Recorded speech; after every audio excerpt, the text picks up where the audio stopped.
Scouse, thanks for coming on, mate. We haven't spoke for a long time. How you been? All good?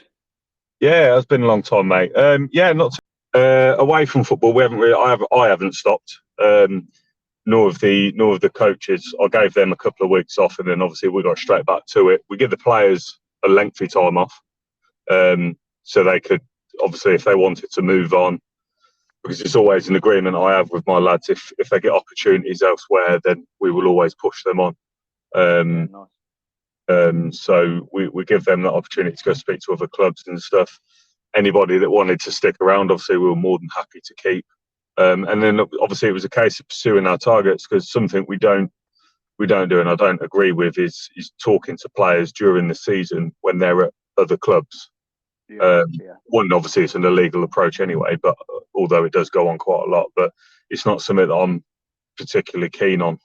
If players want to talk, I kind of do it in the off season, and I'm quite happy for a season with what I've got. So, I mean, for us, we've restarted the under-18s. So I've also done a lot of staff recruitment as well. We brought in Reece Barnes from Northampton Town to do the under-18s.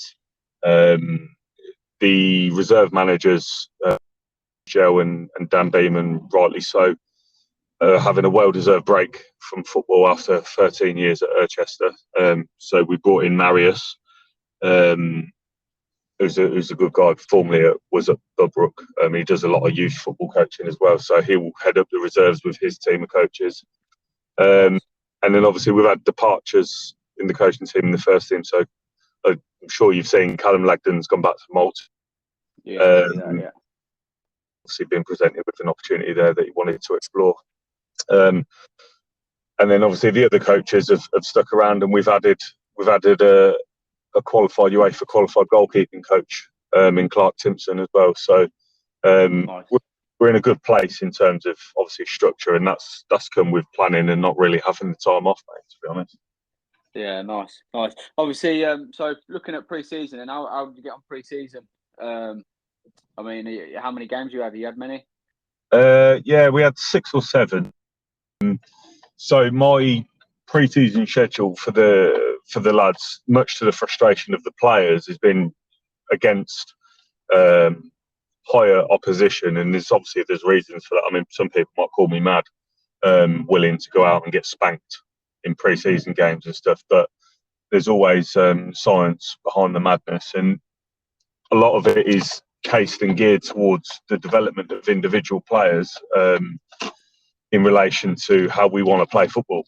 So the way I see it is that during pre-season, success is not in the results or scoring the goals and stuff like that. Okay, it's always nice, but our success was geared to players and obviously the team and individuals being able to complete certain tasks against higher opposition, because they can then take that into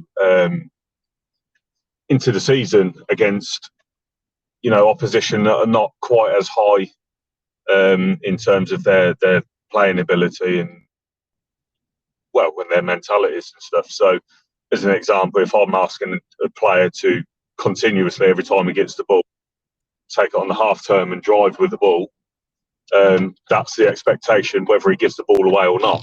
And I want you to keep doing it. If you concede 10 goals doing it, I don't care, as long as during that 90 minutes you're able to pull that off once, then that's success. So been very much a development pre-season, rather than can we go play teams of lower level or in and around us and post all over Twitter or Facebook to show how good we are or good we're not as such. So I mean, we played Rugby Borough, great team. Davtown, very good team. Who else did we play? We played Pittston last weekend, and we played Oundle Town, I believe.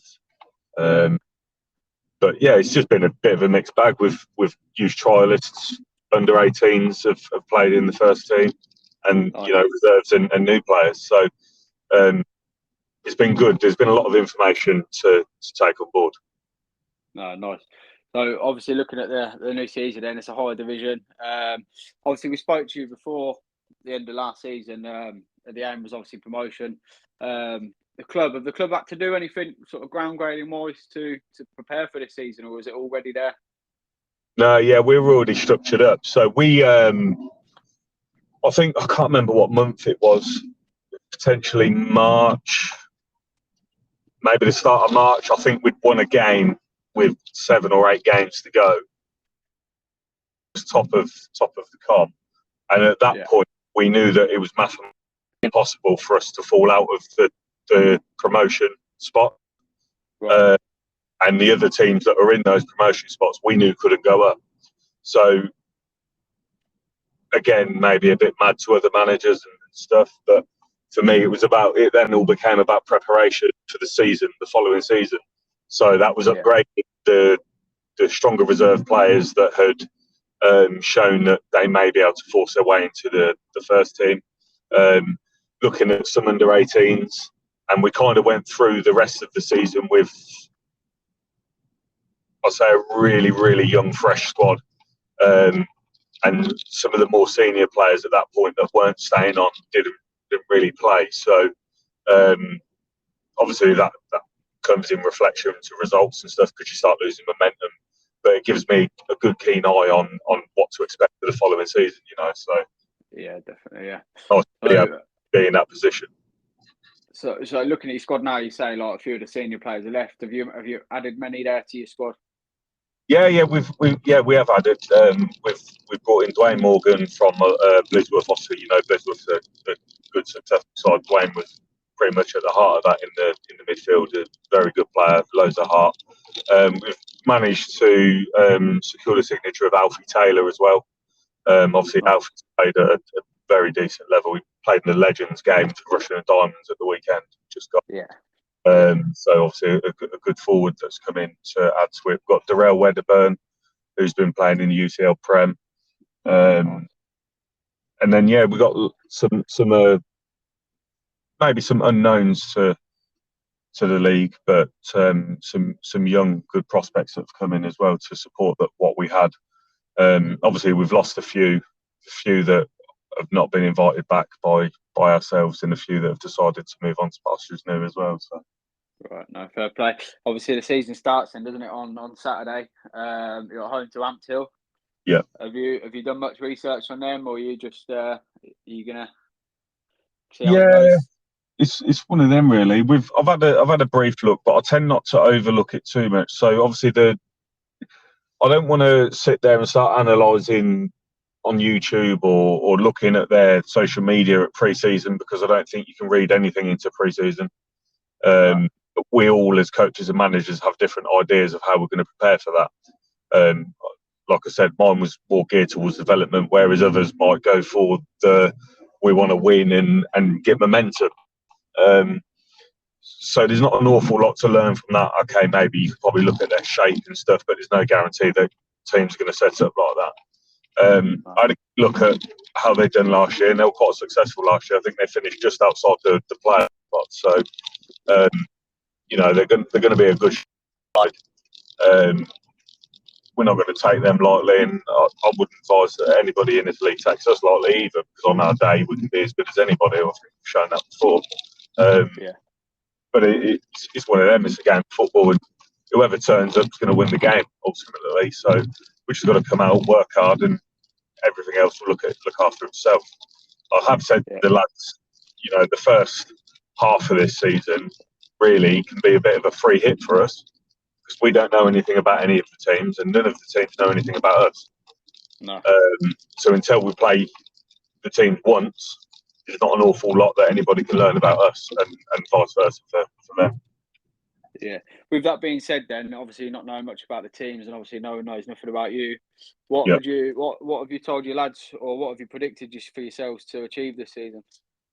I think I don't think we can look any more at this current stage with not knowing where the land lies for us, other than making sure we have stability and we stay in the division. I think that's a realistic target, and one that's quite achievable for us. That being said, I know we've also got a very, very ambitious group. You've met obviously previous, and you know the sort of characters that I've got in there. So a lot of them have higher aspirations than just staying in the division. And rightly so for their ability and attitude. But I think if we're going to be realistic, we stay in the division, and then anything beyond that, is a bonus. So I think we've set our target at about 38 points. So if we get points, we can say, we're safe, we're good here, and then kick on from there. Yeah, spot on. Does I assume the board there at Irchie, they got the same sort of feeling? Yeah, everybody's aligned in their thoughts. We had this meeting towards the end of the season, actually, before obviously the Spartans got announced, and we all agreed that that's probably a good target. It's a grounded target. It keeps everybody's feet on the floor. We're not getting carried away with ourselves. Like I say, we don't know anything about the league, and nobody knows anything about us. So until that halfway point, we can't really judge what's going to happen. Or turn up, do our jobs correctly, apply ourselves, and let the games and performances look after themselves, and what will be, really. Yeah, nice. Spot on. Obviously, we wish you the best of luck this season. We'll be over at some point this season as well. We're going to get behind you, and obviously all the clubs in Northamptonshire as well. I know we were due to get you and David Cockins on, but we haven't obviously got round to do that. But that's an episode that we'll get at some point, if that's all right with yourself. Yeah, of course. Thanks for your time. Good luck on Saturday. Thank you very much. And we'll see you later in the season. Perfect. Thank you, mate. Good man. Cheers. Top man. Take care.